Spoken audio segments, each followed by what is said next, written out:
Today, I'm doing a brutal test. Can a 20-year-old mountain bike become an electric bike? Instead of buying a new electric bike, I tried something different. After about 3 miles, I got a puncture.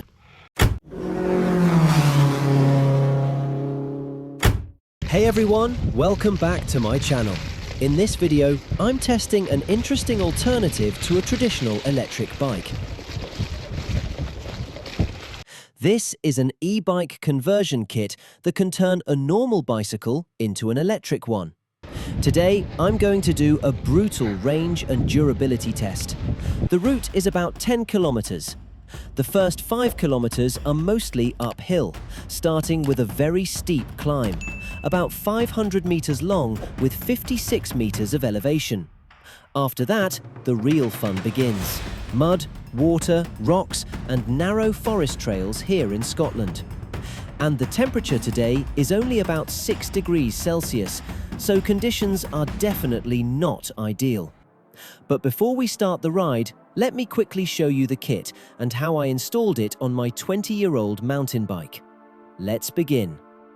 Inside the box, you'll find a wheel with the motor already installed, a battery with a charger, cables, and tools to move the cassette from your original wheel.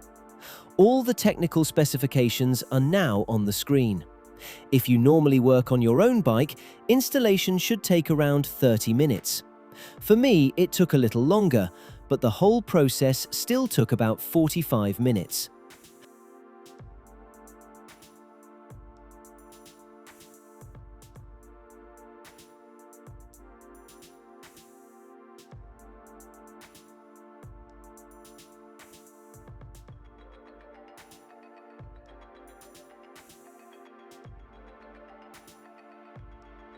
The wheel is installed, the cables are connected, so let's check if everything works.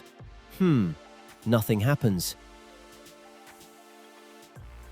And then I realized the battery has a small power button on the bottom that I didn't notice at first. Let's try again. Now it works. One small downside of this kit is the very small display, but the menu is actually quite advanced and has a lot of settings. All right, time for the test. I'm starting the ride now. The hill in front of me is my test hill. I've used it many times when testing electric bikes. On a normal bicycle without electric assistance, I've never been able to climb it all the way. So let's see how this setup performs. As you can see, the final section is not easy, but I made it to the top. One important thing to mention. This bike without the motor and battery weighs about 15 kilograms. With the conversion kit installed, it weighs about 19 kilograms. That's still roughly half the weight of many full electric bikes. And unlike many e-bikes, this bike still has front gears, which can help when climbing hills.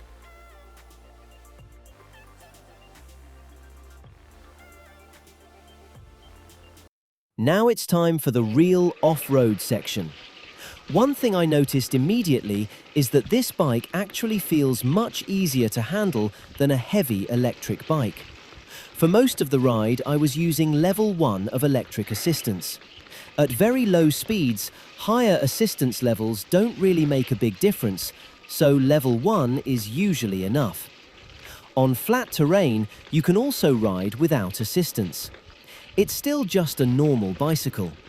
For this test, I kept the assistance on almost all the time so we could see the real power consumption.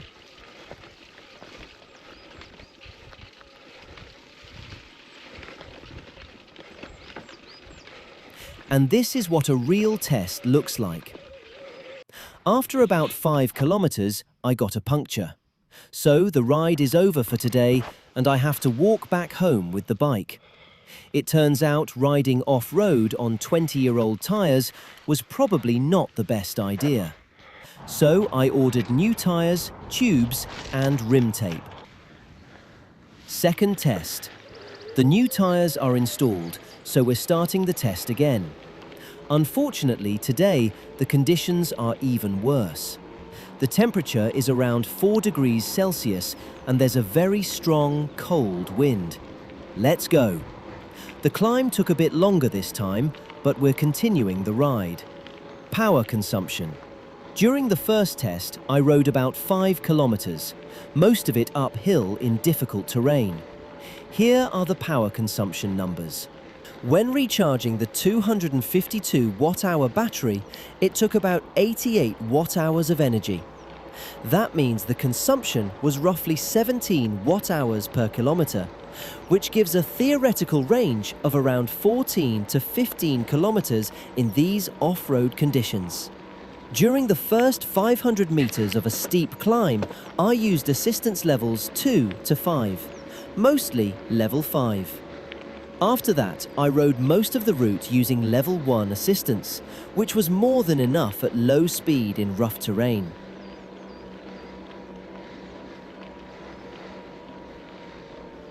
In the second test, I was riding faster and using higher assistance levels more often. After another 5 kilometers of climbing, I can say that this setup definitely makes riding uphill much easier. But the small battery is the main limitation.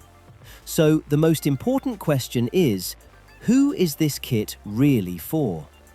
This is a great solution for people who enjoy riding a normal bicycle but don't want to struggle on long climbs. You can still use the power of your own legs and only use electric assistance when you really need it. Without that assistance, a route like this would probably end after just a few kilometers. During my test, in cold weather and with continuous electric assistance, the range was about 15 kilometers. That's not a lot, but in warmer conditions, the range could easily be 30 to 40% higher. For many people who normally ride 30 or even 50 kilometers on a regular bike, this kind of system can be very interesting.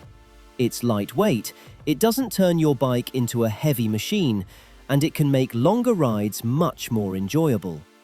Your legs will definitely thank you at the end of the day. One more thing. If you ride faster with electric assistance, it might be worth upgrading the brakes for better safety. On normal roads, the bike actually feels very light and pleasant to ride, even without assistance. This kind of system can also be very helpful for people with hip or mobility problems.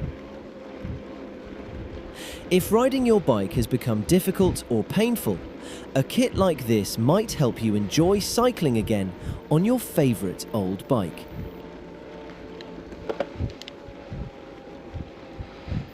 Let me know in the comments what you think about this solution. Would you install something like this on your own bicycle? You'll find the link to the kit and a discount in the video description. Don't forget to subscribe, and I'll see you in the next video.